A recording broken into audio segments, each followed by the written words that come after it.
और चलिए आगे बढ़ेंगे बुलेटिन में।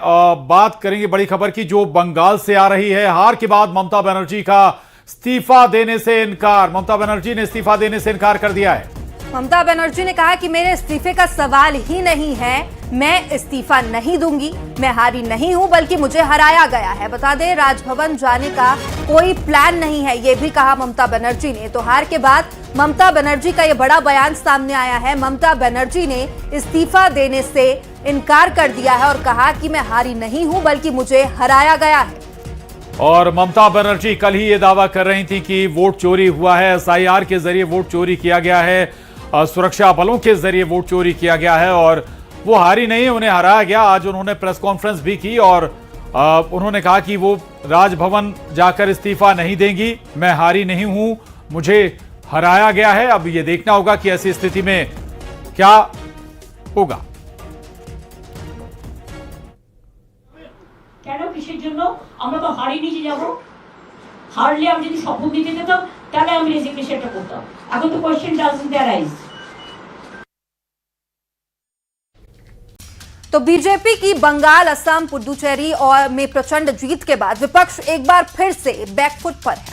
अब इंडिया गठबंधन का जिक्र करें तो 5 राज्यों के चुनावी नतीजों की इंडिया गठबंधन समीक्षा करेगा। इसको लेकर जल्द इंडिया गठबंधन की बैठक भी बुलाई जाएगी और इसमें आगे की रणनीति पर चर्चा की जाएगी। उधर एक बार फिर से राहुल गांधी ने चुनाव आयोग पर सवाल उठाए हैं।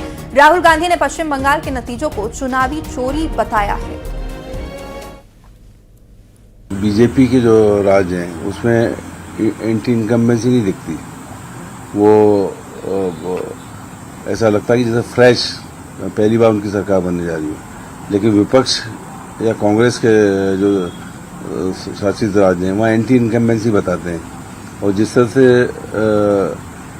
ममता बनर्जी के चुनाव में 3 घंटे रोका गया और सबको बाहर कर दिया गया, 8 जीत रही थी फिर उसको जीता बता दिया। तो ये वो जिस तरह के इनके स्टेटमेंट अमित शाह जी के उसके पहले आए थे कि 1 बजे तक टाटा कर देंगे जैसे ईवीएम खुलेगी, तो ये जो उनके जो कॉन्फिडेंस हैं वो बता रहे हैं कि ये इसमें हेराफेरी और गड़बड़ी हुई है।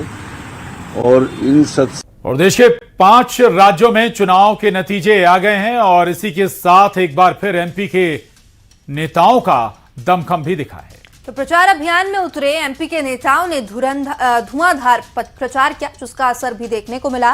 प्रदेश के मुखिया सीएम डॉक्टर मोहन यादव, केंद्रीय मंत्री शिवराज सिंह चौहान, केंद्रीय मंत्री ज्योतिरादित्य सिंधिया समेत कई नेताओं ने प्रचार की कमान संभाली थी। 5 राज्यों के चुनावी रण में मध्य प्रदेश बीजेपी के दिग्गजों ने अपनी धाक जमा दी है। मुख्यमंत्री डॉक्टर मोहन यादव बंगाल समेत चुनावी राज्यों में धुआंधार उन्होंने प्रचार किया है। मध्य प्रदेश के 33 नेताओं ने पश्चिम बंगाल, असम में जीत का परचम लहराया है और खास बात यह है कि मुख्यमंत्री डॉक्टर मोहन यादव का स्ट्राइक रेट 88% रहा है। उन्होंने बंगाल की जिन 7 सीटों पर धुआंधार प्रचार किया है उनमें से 6 पर बीजेपी को शानदार जीत मिली है। अकेले बांकुड़ा जिले की 6 में से 5 सीटें बीजेपी के खाते में आई हैं और सिर्फ जनसभाएं ही नहीं, सीएम ने खड़गपुर और कमरहाटी जैसी सीटों पर डोर टू डोर कैंपेन कर जनता का दिल भी जीता। वहीं केंद्रीय मंत्री शिवराज सिंह चौहान और ज्योतिरादित्य सिंधिया ने भी अपनी रैलियों से चुनावी फिजा बदल दी।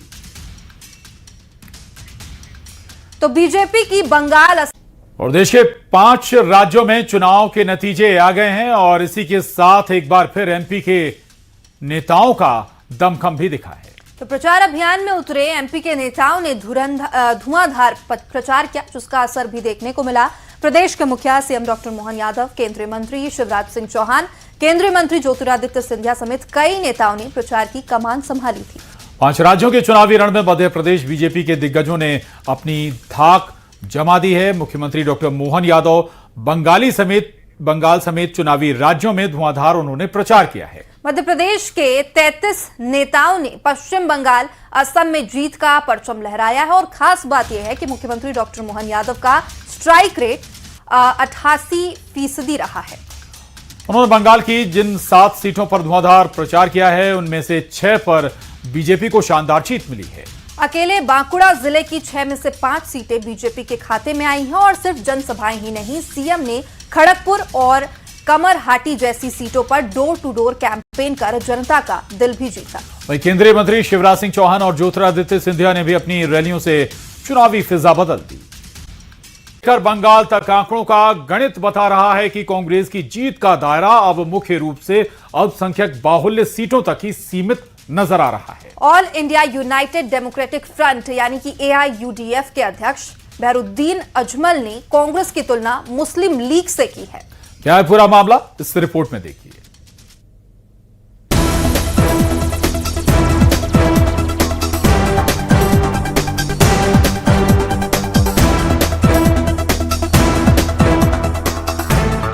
पांच राज्यों के चुनावी नतीजों के बाद देश का सियासी पारा 7वें आसमान पर है। इंडिया गठबंधन की करारी हार को लेकर कांग्रेस नेता राहुल गांधी ने सीधे चुनाव आयोग पर वोटों की चोरी का आरोप मढ़ दिया है। लेकिन इन आरोपों के शोर के बीच चुनावी आंकड़े कांग्रेस के लिए एक नई चिंता की तरफ इशारा कर रहे हैं। पश्चिम बंगाल और असम के जो नतीजे सामने आए हैं उन्हें देखकर राजनीतिक गलियारों में सवाल उठने लगा है कि क्या कांग्रेस अब केवल मुस्लिम वर्ग की पार्टी बनकर रह गई है। ये सवाल चुनाव के नतीजों के बाद उठ रहे हैं। असम से लेकर बंगाल तक आंकड़ों का गणित बता रहा है कि कांग्रेस की जीत का दायरा अब मुख्य रूप से अल्पसंख्यक बाहुल्य सीटों तक ही सीमित नजर आ रहा है। All India United democratic front यानी AIUDF के अध्यक्ष बदरुद्दीन अजमल ने कांग्रेस की तुलना मुस्लिम लीग से की है। सबसे ज्यादा चर्चा अब असम के विधानसभा चुनाव के नतीजों को लेकर हो रही है। असम में कांग्रेस ने 19 विधानसभा की सीटें जीती, जिसमें से 18 अल्पसंख्यक समुदाय से विधायक बने हैं। इसे लेकर अब एक तरह से चस्पा भी किया जा रहा है कांग्रेस के ऊपर कि कांग्रेस एक खास समुदाय की पार्टी बनकर रह गई है। बदरुद्दीन अजमल, जिनके सिर्फ दो सीटों पर जाकर सिमट चुकी है विधानसभा में, उन्होंने आरोप लगाया है कि कांग्रेस मुस्लिम लीग पार्टी बनकर रह गई है। वहीं पश्चिम बंगाल में बात करें, पश्चिम बंगाल में भी कांग्रेस के सिर्फ 2 ही विधायक बने हैं और दोनों अल्पसंख्यक समुदाय से हैं। कांग्रेस ने पश्चिम बंगाल में जो दोनों सीटें जीती हैं वो मुर्शिदाबाद जिले से हैं। ये सवाल इसलिए उठ रहा है क्योंकि असम और बंगाल में कांग्रेस के ज्यादातर मुस्लिम प्रत्याशियों ने ही जीत दर्ज की है। असम में कांग्रेस ने उतारे 20 मुस्लिम उम्मीदवार। असम में 19 सीटों में से 18 मुस्लिम प्रत्याशी जीते हैं। बंगाल में TMC से ज्यादा कांग्रेस के मुस्लिम उम्मीदवार, TMC ने 47, कांग्रेस ने 63 मुस्लिम उम्मीदवार उतारे। पश्चिम बंगाल में कांग्रेस को 2 सीटों पर जीत मिली है। दोनों सीटों पर मुस्लिम उम्मीदवारों को ही जीत मिली है। इन आंकड़ों के बाद सवाल उठ रहा है कि क्या कांग्रेस का बड़ा वोट बैंक उससे छिटकता जा रहा है? क्या राहुल गांधी के आरोपों के पीछे गिरते जनाधार की कोई बड़ी हकीकत छिपी है? कांग्रेस की अल्पसंख्यक राजनीति अब कई राज्यों में कांग्रेस के लिए मुश्किलें पैदा कर रही है। Bureau report, news 18। तो बंगाल में बीजेपी ने ऐतिहासिक जीत दर्ज की है। ये जीत कई मायनों में अहम है, क्योंकि इस बार बीजेपी की लहर में TMC का किला ढह गया, जहां TMC मजबूती के साथ खड़ी हुई थी और उन सीटों में भी बीजेपी ने सेंध लगा दी। और यूं तो TMC और कांग्रेस का कोर वोट बैंक मुस्लिमों को माना जाता है, लेकिन इस बार इसमें भी बीजेपी ने सेंध लगा दी है। और चले अब आपको आंकड़ों के जरिए बताते हैं बंगाल में मुस्लिम वोटों के बंटने का सीधा फायदा आखिर बीजेपी को कैसे हुआ। तो मुर्शिदाबाद जिले में 70% मुस्लिम आबादी है और यहां पर 22 मुस्लिम बाहुल्य सीट है, जहां पर यहां 2021 में बीजेपी को 2 सीट मिली, लेकिन इस बार बीजेपी ने यहां पर 8 सीटों पर जीत दर्ज की है। और मालदा जिले का जिक्र करें, यहां पर 50% मुस्लिम आबादी है और यहां 12 सीटों में से 8 पर बीजेपी के उम्मीदवारों ने जीत दर्ज की है, जबकि 2021 में 4 सीटें बीजेपी को यहां पर मिली थी। बात करें उत्तर दिनाजपुर की, तो यहां पर कुल 9 सीटें हैं। यहां बीजेपी ने 2021 में सिर्फ 2 सीटें ही जीती थी और 2026 में बीजेपी ने उन 2 सीटों को बरकरार रखा और TMC के हिस्से वाली 2 और सीटों पर कब्जा कर लिया, यानी कि कुल 4 सीटों पर बीजेपी ने जीत दर्ज की है। और इसके अलावा दक्षिण 24 परगना का भी जिक्र कर लेते हैं। यहां पर कुल 31 मुस्लिम बाहुल्य विधानसभा सीटें हैं। 2021 में बीजेपी यहां पर एक भी सीट नहीं जीत पाई थी, लेकिन इस बार बीजेपी ने यहां 10 सीटों पर जीत दर्ज की है। उत्तर 24 परगना में 33 सीटें हैं। साल 2021 में बीजेपी ने यहां पर 5 सीटों पर जीत दर्ज की थी, लेकिन इस बार बीजेपी ने 22 सीटों पर जीत दर्ज की है। और बात अगर बीरभूम की करें तो यहां कुल 11 सीटें हैं। बीजेपी साल 2021 के चुनाव में यहां पर महज 1 सीट ही जीत पाई थी और इस बार बीजेपी के खाते में कुल 6 सीटें आई हैं, यानी इस बार बीजेपी ने मुस्लिम सीटों पर भी बढ़त बनाई है। तो बंगाल में ममता दीदी का किला फतेह करना बीजेपी के लिए आसान नहीं था, क्योंकि ये मेहनत एक दिन की नहीं बल्कि सालों मैदान में डटे रहने का परिणाम है। जो बंगाल में आज एक नया इतिहास लिख दिया है जिसने, अगर आंकड़ों पर नजर डालें तो साल 2001 में बीजेपी को बंगाल में 5% के करीब वोट शेयर मिला था, और उधर साल 2006 की बात करें तो वोट शेयर भी घटकर 1.93% तक रह गया था।